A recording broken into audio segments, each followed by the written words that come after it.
Hello, everyone. It is December 5th, my birthday. And I want to talk about a lot of topics that I want to talk about, but we're going to make this the subject of this monologue. We're going to make about the our society's response to the SARS-CoV-2 virus, also popularly known as COVID, even though technically that defines a disease, not the actual virus. It defines our body's response to the virus when it takes over and it causes harm. Anyway, so in this monologue, what I wanted to say is that my my thesis in this monologue is that our responses to COVID have not worked. So we're going to go through chronologically in order. We're going to go through all the responses that our elites have imposed upon us or have advised us to take, and why they have mostly, I'm going to qualify this by saying mostly, why they mostly have not worked. So, number one, the first one, if you remember, year and a half ago, a long time ago, more than a year and a half ago, but the first one was social distancing. Remember? 14 days to slow the spread. Remember that slogan? So the idea was we're going to shut society down. Everyone who works is going to stay home. The schools are going to close. Public transportation is going to shut down. People are not going to do anything. They're not going to mingle. They're not going to socialize. They're not going to interact with others for 2 weeks, and that's going to cure us. That's going to be the solution. Of course, they extended it after 2 weeks, but never mind. That's a different conversation. So why did that not work? So the answer to that is, and amazingly, by the way, before I even say this answer, amazingly, this has never been broached by any of the media sources. I had to deduce this by myself, but you will never read this anywhere, certainly not in the mainstream outlets. But the answer why this did not work is that the virus was not really spreading from large groups gathering together. This was a lie to begin with. This was a misrepresentation of the facts. That's not how viruses spread. In other words, when you're going to Walmart and there's, let's say, 300 other people shopping at the same time in Walmart, you're not getting or transmitting COVID in that event, in that incident. Okay, why? Because you're not close enough and you're not interacting with them long enough. So even if somebody has COVID, and even if they sneeze or cough, unless you're standing really close and inhaling and staying there, you're not likely to be getting it. So that's not really the breeding ground for the transmissibility of this Wuhan virus. And the same applies to other public settings. Let's say you're in church. Okay, even though church is certainly worse than being at Walmart or some other public shopping center, because in a church environment, you're seated and you're staying there. But even there, you're not necessarily close. You're not necessarily facing the other person. The person is not, most people have the decency to cough away from others, right? And so it's not very likely to happen. So where did the virus transmit? And the answer is in one-on-one meetings, small gatherings of people. By small meaning either 2 people or 3 or 4, not more than, very few, small gatherings of people. So why do people gather together? Well, there's all kinds of grounds for having a meeting. There's business meetings, one-on-one, discussing business strategy with your advisor, with your deputy, with your business partner, with a business representative from a different company, etc. There are educational, reasons. You're meeting with someone you're teaching in a private setting. There are, of course, friends going out for dinner. Okay, again, this is not people from the same family. This is, let's say, family A and family B. By family B, I don't necessarily mean somebody completely different. It could be your sister, your brother. But if it's not a nuclear family, it's not a family that's living in the same house, then for the purposes of the transmissibility of the virus, this is a completely separate family, right? Because they're not living in the same house and they would not have gotten COVID from you if not for that meeting. Okay? So this is an important point to make here. Anytime you have any sort of mingling between people from different households, you have a situation where the virus is going to transmit. Almost certainly, if they're going to be meeting in a social setting where they're interacting, um, where they're interacting uh, on a prolonged basis, right? They're together for hours on stretch, and they're close to each other. It's almost guaranteed that if one family has the virus in them, the other family will get it. Okay, and the same thing applies to business meetings, etc., and the other examples that I gave earlier. That's how the Wuhan virus spread, not in public settings. And so, and so the and so when the elites, when the government authorities told us, hey, 14 days to slow the spread.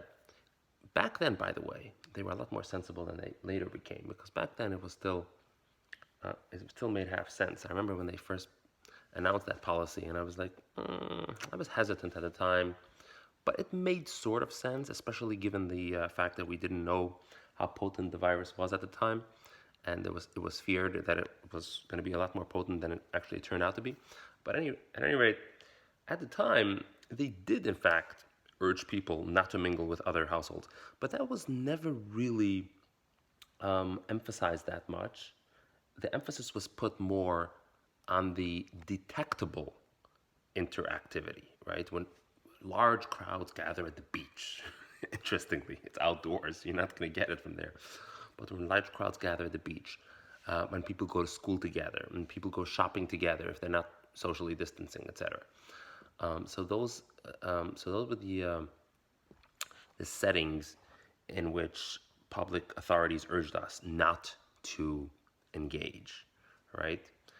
But like I said, that's not where you're getting it. Okay? So that was the first mistake that they made. So again, to reiterate, to summarize what I'm saying here is that the mistake here was that the social distancing was applied in situations where you wouldn't have gotten it anyway, for the most part. And the situations where you would have gotten it, and people indeed did get it, was not really implored against. So, like I said, people still had one-on-one gatherings. Okay, so that's how the virus continued to exist and to live among us, because those one-on-one interactions, those small group interactions, they lingered on, they stayed. That was never halted. Okay. Okay. So point number two. The second thing they did was the mask, which brings me to the other point that I wanted to make, which is that the truth is that this whole policy of trying to quash the virus was silly from the beginning. We know from the past, we know from history that viruses are unquashable. They cannot be suppressed. Think of the Black Plague, for example. Back then, in the 14th century, we didn't have a fraction of the hyperconnectivity that we have nowadays. And it spread so quickly. It conquered the world. And anyone who didn't have the immunity to it died in large numbers, a lot larger than from COVID-19. I mean, 1/3 of Europe perished in the Black Plague. This is big time.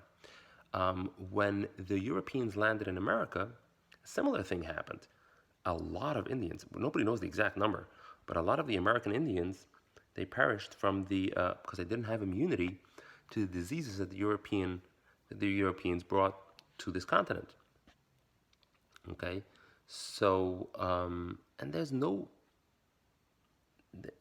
And so what I'm trying to say here is that even in a non-connected world, it's impossible to control this.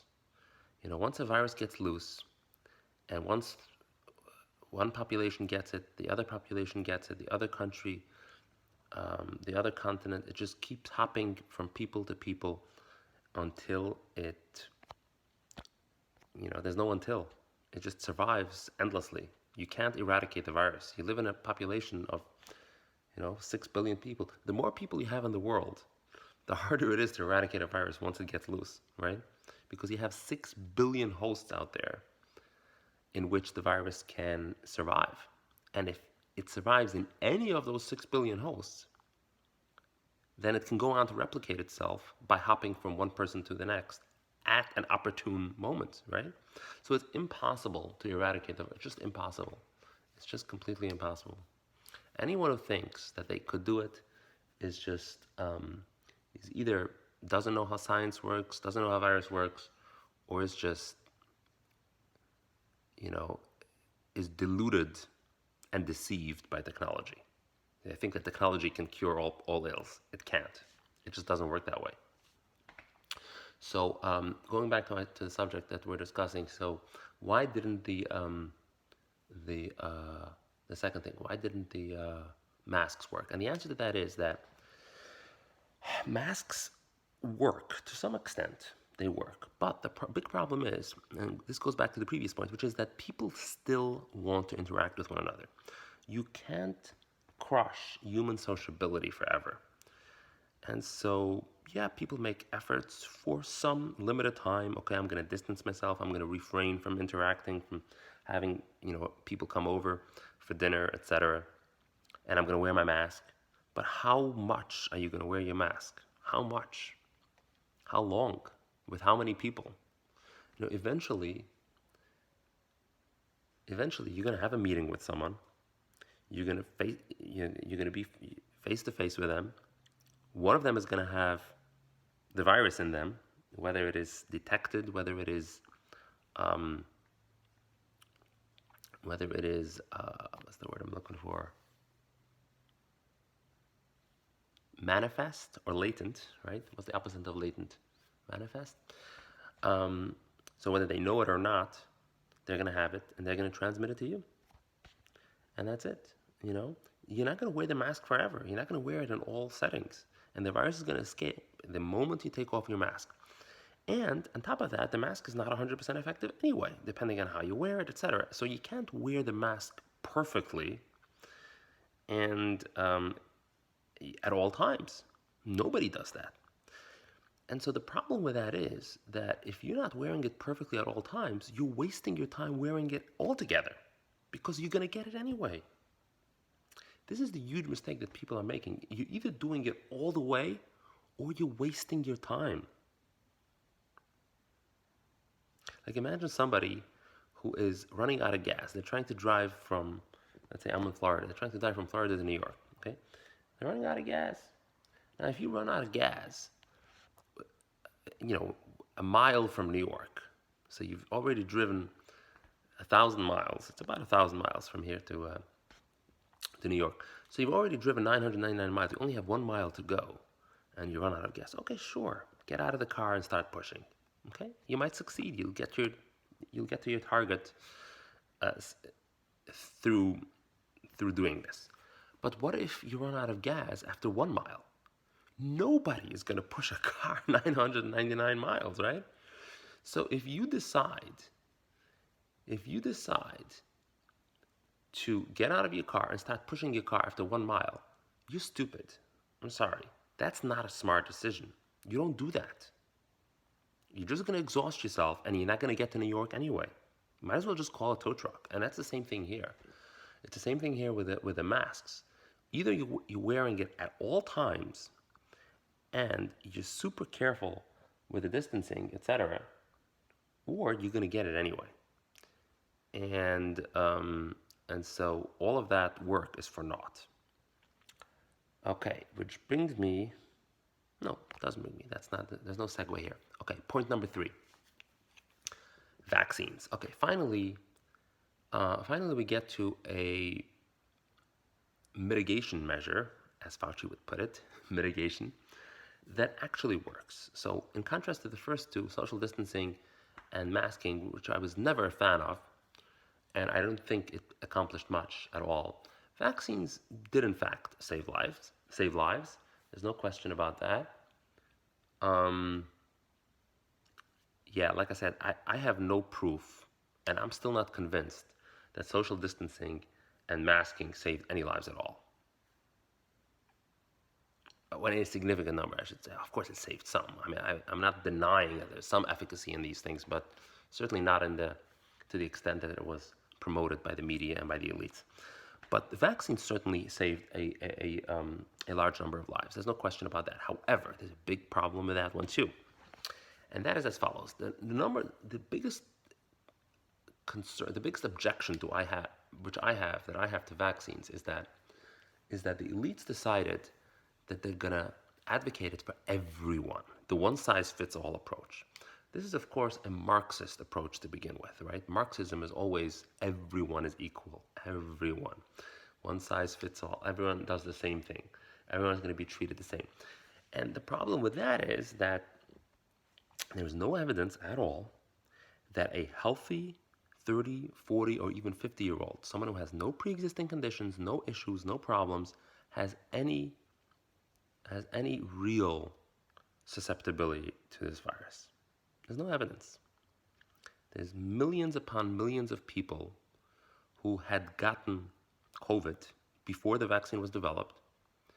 Healthy people, young and healthy people who survived. There's very, very negligible, I say very negligible, I have really no knowledge of any young, healthy person who died of COVID, period. I noted early in the pandemic, that, the media, of course, fear-mongered all along about this, right? But so they would run stories sometimes, hey, this person, everyone knew him, such a lovely person, he was young and he was healthy and he died, blah, blah, blah, he suddenly died of COVID. But they didn't say he was young and healthy, they would just say the whole profile and et cetera.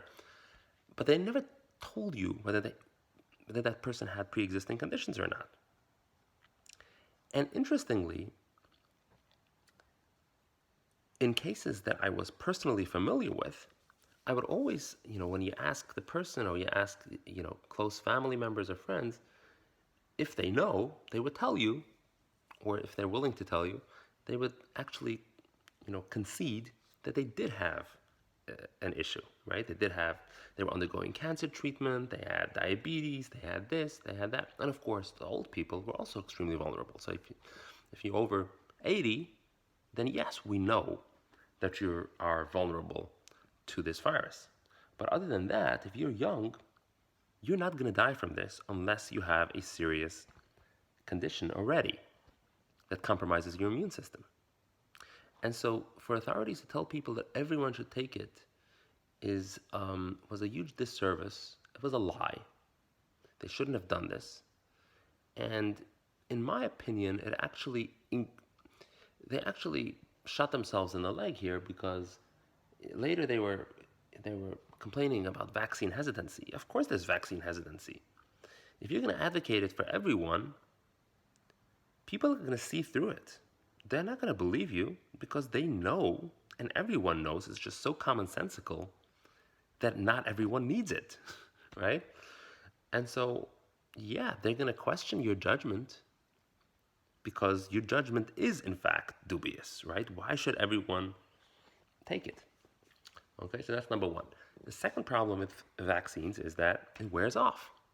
This should have been known right from the get-go. There was anyone who studies virology in earnest and knows the science behind this should have known or knew all along that the vaccine has a limited lifespan. It doesn't last forever.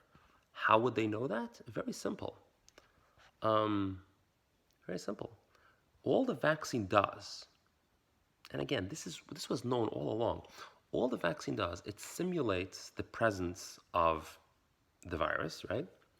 And it stimulates the immune system to produce antibodies to that virus. That's what it does. Okay? So for a short period of time, few months, your body's going to have antibodies to the virus. And so if you're exposed to COVID during that period of time, you're going to have very mild symptoms because your body's already primed to intervene and fight off the virus as it enters the body. Okay? So in other words, the guard, the sentinel, is right at the gate, standing there to smite down the enemy as soon as he wishes to enter the castle, right? As opposed to the sentinel being AWOL, right? Gone, not present, which is normally the case, right? So the vaccine has efficacy within those few months, within the first few months. After 6 months, the antibodies slowly dissipate. They wear themselves out. I mean, they die out because they don't have what to do, right? They're in the body, they're in the bloodstream, but they don't find any pathogens, so they just die. And then when you're exposed to the virus again, at that point, it is perhaps easier for the body to fight it off because maybe there might be a still minute amount of antibodies left, or at least the recipe for creating ones is already programmed in your DNA. So there might be some science to that, but for the most part, it's basically back to square one, right? You're still going to get the same COVID or nearly the same symptoms as you would have gotten it had you not gotten the vaccine at all. So it's only efficacious, it only works for a limited amount of time when you get the vaccine. Again, this should have been known all along. And this wasn't, people, they didn't tell this to people. They just told you, oh, once you get the vaccine, it's all over, right? You just don't have to be afraid. You can do whatever you want. The earliest clue that this wasn't true was that, interestingly, that the CDC and the other authorities, they were telling people, oh, you still have to wear a mask. And at first, it seemed as if the reason they were telling us that is because some of us were still not vaccinated and didn't want to distinguish between the vaccinated and the unvaccinated, because then everyone would claim, hey, I'm vaccinated, that's why I'm not wearing a mask. So they said, okay, everyone should wear them. Until everyone is vaccinated, everyone should wear a mask. It seemed that was the strategy. But it turns out that the reason they said that it's still advisable to wear a mask is because, in fact, you still could get it. You still could get COVID even after you get the virus. Even after you get the vaccine, the virus could still enter your body. It could still cause at least some symptoms, and you could still transmit it to others. And as it turns out, it wears off. And so the chances of this happening increases in proportion to how much time has lapsed since you have taken the vaccine. Which brings me to the other point, which is that nobody talks about natural immunity. If you actually get the virus, then you at least have as much immunity as you would have gotten from the vaccine. And that's also a huge lie. And again, this is the reason why the authorities in the Biden administration are so suspect by a lot of people. And it used to be that conservatives would be suspicious. And of course, there's always suspicious, or at least if you're a true conservative, you should always be suspicious about big government and centralized authorities trying to dictate how you should run your life. But in this case, of course, it was the Biden administration, so it had even more reason to be suspicious. But at this point, I should say, I think a lot of people who lean Democrat are also like, okay, come on, that's enough. Just don't tell me what to do. Leave me to my own devices. And they're not, you saw this in Virginia. It's generally a Democrat-leaning state, but when it came to the governor, they said, okay, we've had enough of these COVID restrictions, and they elected a Republican governor in the most recent election, even though, analysts, the pundits are now saying, people who have looked at this election closely, they're saying that the reason Youngkin was his name, the reason Youngkin, the Republican, won is because people were tired of these COVID restrictions. That's it. We don't want it anymore. And so what I'm trying to say here is that at the end of the day, people know that you don't need all of these impositions from the government in order to survive. You could have natural immunity. They didn't tell us this. They still don't tell us this. It's still not officially recognized by any of the authorities. Again, so that's another reason why the vaccine is partially an erroneous, I don't want to say I should say it's a lie. I mean, it's a lie of omission, right? The fact that they're not telling you that natural immunity is at least as much effective. I say at least because it's probably more effective. When you have the real disease, it stands to reason that your body would generate better, more potent, and more numerous antibodies than from a vaccine which simulates the real thing, right? How would you rather train to become a pilot? In a simulator or in a real airplane? Now, you might, of course, say that, hey, if you train in a real airplane, you might crash it and die. Yeah, that's true. But the training is, in fact, better if you survive.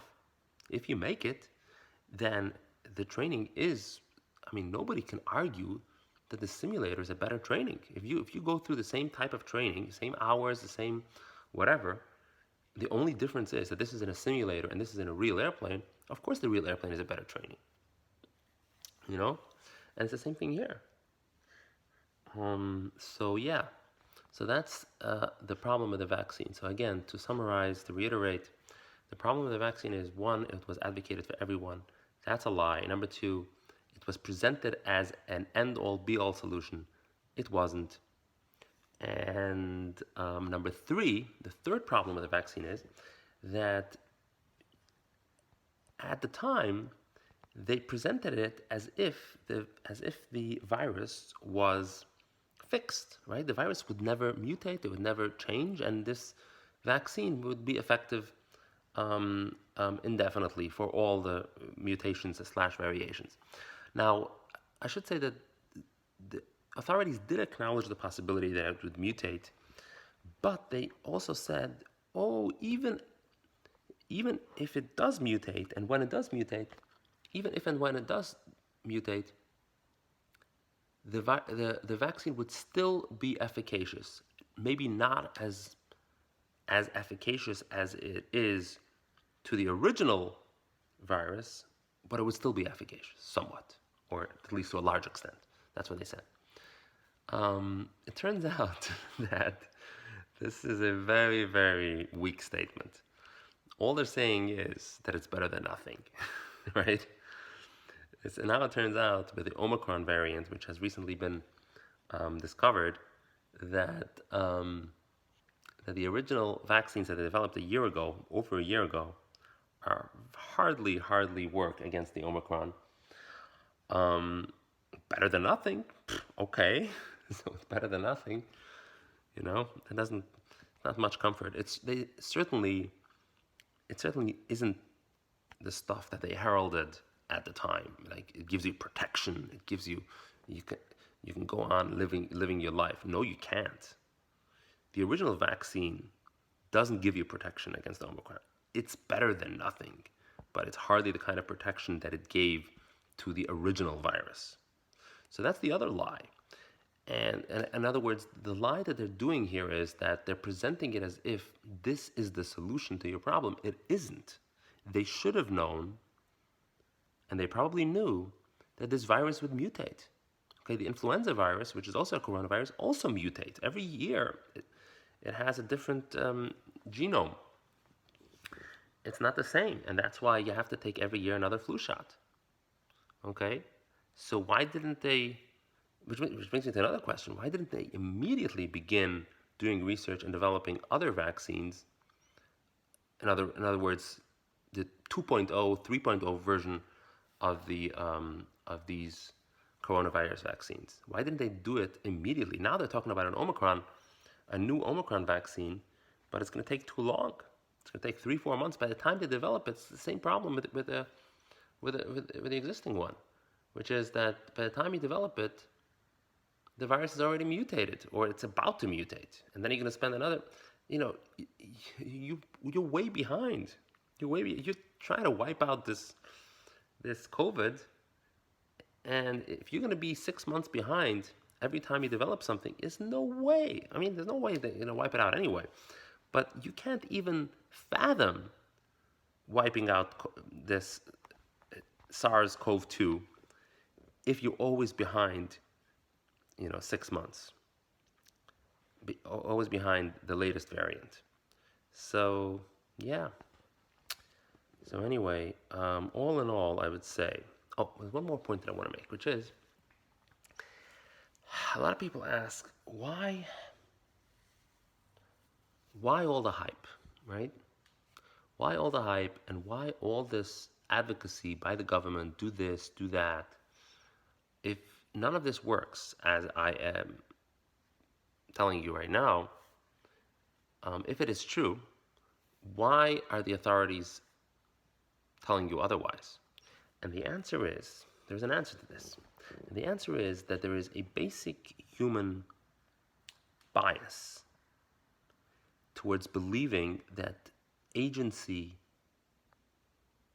that there is agency in our own bodies. In other words, we are able to effect solutions to our problems. Okay? So there's a basic human bias towards that. If you think about it, there's a lot of situations in life when somebody faces a crisis and they want to do something about it.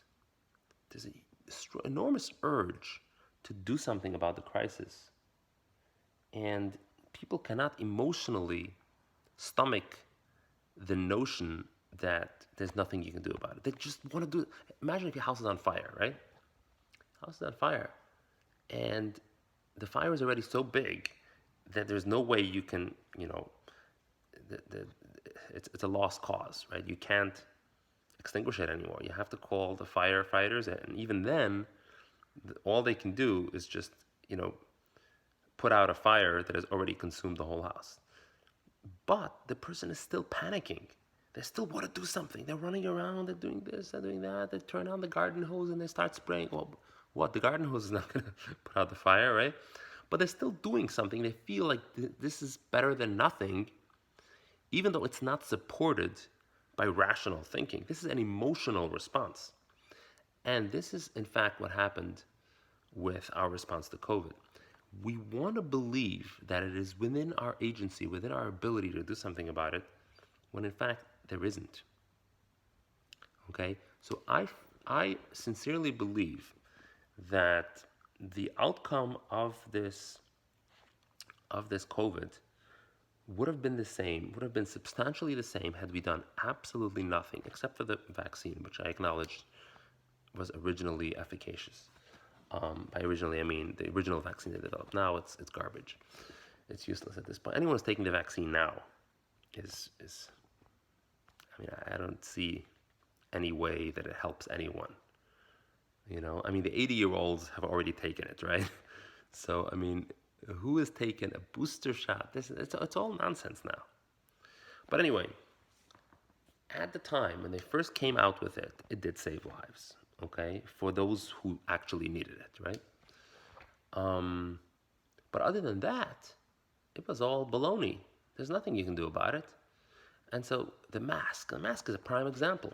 When somebody wears a mask, it's a statement. It's an ideological statement. It's an emotional statement. I care. I care about my own health. I care about you. I don't want to infect you. I don't want to be infected by you. And I'm a responsible person, right? That's what they're saying. That's the symbol of the mask. There's no rationality to it. You're not actually not getting the virus from it. I mean, just this day, I saw a mom and a 3-year-old with a mask in a playground, Paul Sanders Park. They're not closely interacting with anyone else. It's already very far. It's a year and a half out from it's almost 2 years from the beginning of the pandemic. Like what? There is no universe in which rationally one can actually infer or conclude or calculate that this type of behavior is going to prevent you from getting COVID in a manner that what do they have pre-existing conditions? No, like there's I cannot even begin to refute this type of behavior, how silly it is on a rational basis, right? But on an emotional basis, sure, it makes her feel good. Okay. And so that's what it was. Our harsh response to COVID was all emotional. There was no real science to it. And Tony Fauci, whenever he repeats, oh, there's science, it's science. If you're attacking me, you're attacking science. Let's not politicize this. He's such a fool. He is such a fool. Monstrous proportion, how foolish he is. It's incredible. He is the pinnacle of politicization of science, right? He's supposed to be a scientist, whereas what he is in fact doing is all politics. Remember, he's not sitting in a lab running experiments, right? Which is what scientists do, right? He's the public face of whatever policy the government and the bureaucrats who run the FDA, the CDC, the FDA, right? The CDC, the Infectious Disease Department, whatever Tony Fauci sits on top. He's the public face of it, right? He's the spokesperson. That is politics. Remember, this distinction between science and politics. And I don't know if Fauci's really stupid that he doesn't get it, or he's just playing us for fools. But the distinction is that scientists run experiments of fact. They determine what the facts are. If you conclude that the Earth runs around the sun as Newton did, was it Newton? No, it was much before him. Galileo, sorry, it was Galileo. Or was it Copernicus? Oh, sorry, it was Copernicus. Got me there. All right, if you conclude that that is a scientific conclusion, that's a statement of fact, okay? It might go against religion, whatever, but it's a statement of fact. That's science. If you say, therefore, because I have concluded that the earth revolves around the sun and not vice versa, therefore you should do X, Y, and Z, that's politics. Politics comes from the word policy. It's prescribing policy, not describing the world, but prescribing what you should do in response to whatever. So people who are not critical and who are low intelligence tend to conflate the two. And so when somebody tells you, science has determined that the mask helps protect you against COVID, therefore you should wear the mask. No, you're just conflating two things here. Science may have well determined that the mask is efficacious, but science doesn't order me to put on a mask. At the end of the day, someone has to make a decision and weigh the pros and cons as to what are the downsides to wearing a mask. There always are downsides. Any prescription of policy, you have to do this and this in order to prevent so and so. There's always going to be some downside to it. I mean, at the very least, it's a certain effort that I'm making and a certain diligence that I need to take and vigilance, right? So what is the cost of this vigilance? Science doesn't weigh that. Science doesn't take that into account. So that's what politics is, right? So Fauci is a fool. I don't know. I really don't know why he does it. He's lost it. Obviously nobody knew him before this pandemic, but in the first few weeks, I never trusted him a whole lot because I have a bullshit meter. But in the beginning, I was like, okay, maybe he's just a government bureaucrat. He has his head in the sand, and all he does is just call the shots of science. He does not very bright, not very smart, etc. Okay, he's doing what his job calls him to do. Okay, maybe I gave him the benefit of the doubt, but it turns out he's not. He couches everything that he says. He says, no, it's science. He's an intelligent person. He should know the distinction between science and politics. He should know that anytime he goes on TV and he says, this is what you should do, he's giving political advice to government bureaucrats plus to people, right? He's advising them what to do.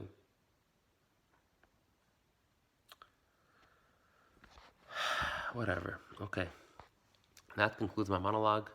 It's been 40 minutes. Thank you for watching. Bye-bye.